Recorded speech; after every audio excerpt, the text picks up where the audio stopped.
Hi hello అందరికి నమస్తే. Operation Sindoor పేరుతో 9 ఉగ్రవాద శిబిరాలపై మన భారత ఆర్మీ ఏ రకంగా దాడి చేసింది, ఏ రకంగా విజయవంతమైందో కూడా మనందరికీ తెలుసు. సో ఆ అంశానికి సంబంధించి మన ఆర్మీ ఏ రకంగా ఆ ఉగ్రవాదులను మట్టుపెట్టారనేటువంటి అంశాలకు సంబంధించి వింగ్ కమాండర్ వ్యోమికా సింగ్ గారు, అదేవిధంగా కల్నల్ ఖురేషి గారు వాళ్ళు మన భారతదేశ ప్రజలకు వివరించినటువంటి తీరు నిజంగా అద్భుతం అనిపించింది. అంటే మన భారతదేశం మహిళలను ఏ రకంగా గౌరవిస్తుంది, మన భారతదేశం మతాలకు అతీతంగా, కులాలకు అతీతంగా ఏ రకంగా మనం గౌరవిస్తాం, మన ఆర్మీలో ఏ రకంగా ఉంటారు అనేటువంటి అంశాలను చెప్పేటువంటి ప్రయత్నం మరి ఆమె మాటల ద్వారా మనం చూసాం.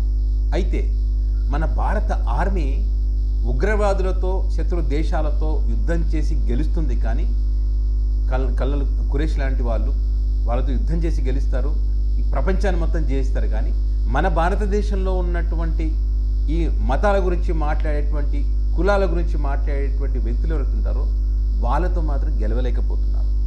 ఎందుకు ఈ మాట అంటున్నానంటే, ఇప్పుడు ఎవరైతే బీజేపీ పార్టీకి చెందినటువంటి మంత్రి, మధ్యప్రదేశ్కి చెందినటువంటి గిరిజన సంక్షేమ శాఖ మంత్రి కున్వర్ విజయ్ షా, ఈయన ఒక ప్రోగ్రాంలో ఆపరేషన్ సింధూర్కు సంబంధించి మాట్లాడుతూ ఇక్కడ కల్నల్ ఖురేషి గారిని ఉగ్రవాది సిస్టర్ అని చెప్పి సంబోధించడం జరిగింది. ఉగ్రవాది సిస్టర్ అని చెప్పి అక్కడ మాట్లాడడం జరిగింది.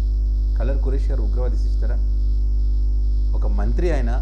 మరి బీజేపీ పార్టీ అంటేనే మేము దేశం కోసం మేమే పోరాటం చేస్తాం, శత్రు దేశాలను మేమే ఓడిస్తాం, గతంలో ఉన్నటువంటి ప్రభుత్వాలన్నీ కూడా వాళ్ళ అవసరాల కోసం, ఓటు బ్యాంకు కోసమే రాజకీయాలు చేశాయని చెప్పి వీళ్ళు పదే పదే చెప్తూ ఉంటారు.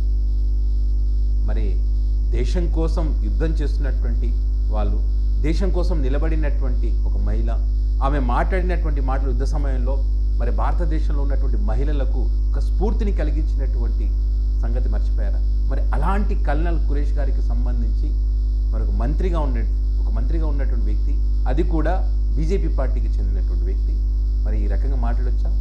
కల్నల్ ఖురేషి గారు ఉగ్రవాది సిస్టర్ చెప్పండి? భారతీయ సిస్టర్, భారతీయులందరికీ సిస్టర్. అలాంటి ఒక సిస్టర్ని పట్టుకొని, అలాంటి కల్నల్ ఖురేషి గారిని పట్టుకొని ఉగ్రవాది సిస్టర్ అంటే ఏం చెప్పదలుచుకున్నారు అసలు వాళ్ళు?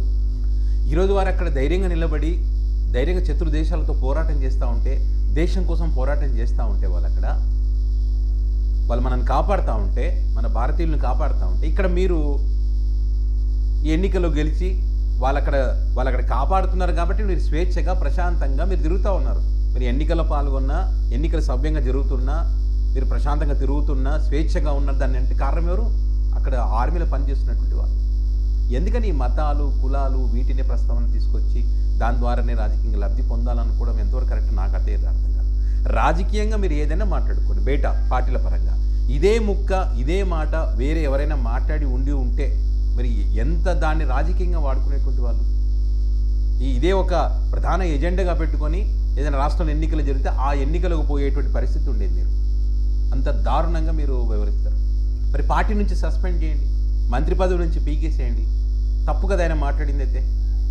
మరి బీజేపీ పార్టీ అంత ధైర్యం చేయగలుగుతుందా? చేసే దమ్ము, ధైర్యం ఉందా? Question mark. అదే వేరే వాళ్ళంటే కనుక వీడు దేశద్రోహి, వీడు ఇమ్మీడియట్గా అరెస్ట్ చేసి జైల్లో పెట్టాలని మాట్లాడతారు.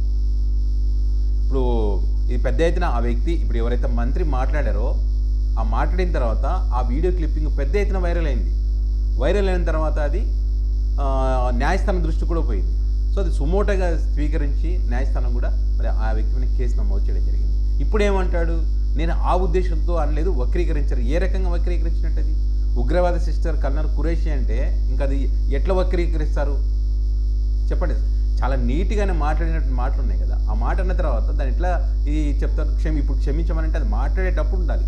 ఒక మంత్రిగా ఉన్నారు, మంత్రిగా ఉన్నప్పుడు అనేక మంది ప్రజలు మీ మాట వింటున్నారు. అది కూడా దేశ రక్షణ కోసం నిలబడ్డటువంటి, అది కూడా ఒక మహిళకు సంబంధించి మీరు ఈ రకంగా మాట్లాడొచ్చా? ఆలోచించాలి కదా, ఆలోచించి మాట్లాడాలి కదా. ఇప్పుడు క్షమించండి, తప్పు అయింది అనే మాట మాట్లాడితే అందుకే అంటున్నాను, ఆర్మీలో ఉండేటువంటి వాళ్ళు శత్రు దేశాలతో ప్రపంచాన్ని కూడా చేస్తున్నారు. కానీ ఇలాంటి వాళ్ళని జయించలేకపోతున్నారు పాపం వాళ్ళు. భారతీయ సిస్టర్ ఆమె, కల్నల్ ఖురేషి భారతీయ సిస్టర్. భరతమాత ఒక తల్లిగా కూడా మనం చూడొచ్చు. ఆమె ధైర్య సాహసాలకు, ఆ తెగువకు, ఆమె మాట్లాడిన మాటలకు, ఆమె స్ఫూర్తినిచ్చేటువంటి మాటలు, ఆమె కానీ వింగ్ కమాండర్ హోమిక సింగ్ గారు కానీ వాళ్ళు ఆ రోజు మాట్లాడినటువంటి మాటలు నిజంగా అద్భుతం అసలు. అలాంటి వాళ్ళను మనం గౌరవించుకోవాలి. అలాంటి వాళ్ళని మనం ఒక అమ్మగా, ఒక అక్కగా భావించి మన భరతమాత అంటాం కదా, ఆ భరతమాతను వాళ్ళని గౌరవిస్తే ఆ భరతమాతను గౌరవించినట్టే అలా గౌరవించుకోవాలి. కానీ ఇట్లా అగౌరవపరుస్తూ ఉగ్రవాద సిస్టరు అది అని చెప్పి కామెంట్ చేయడం మరి ఎవరికి కరెక్ట్ అనేది వీళ్ళకి తెలియాలి. భారతీయులందరూ ఆమె ఉగ్రవాద సిస్టర్ కాదు, భారతీయ సిస్టరు, ఆమెకు మేము అండగా నిలబడతామని చెప్పి చాలామంది ఆమెకు అండగా నిలబడ్డారు. ఆ మంత్రి ఎవరైతే ఆ మంత్రిని ఆ పదవి నుంచి దింపేదాకా, శిక్ష పడేదాకా వదిలిపెట్టమని చెప్పి అందరూ కూడా మరి ఛాలెంజ్ వేస్తూ ఉన్నారు. చూద్దాం ఏం జరుగుతుంది.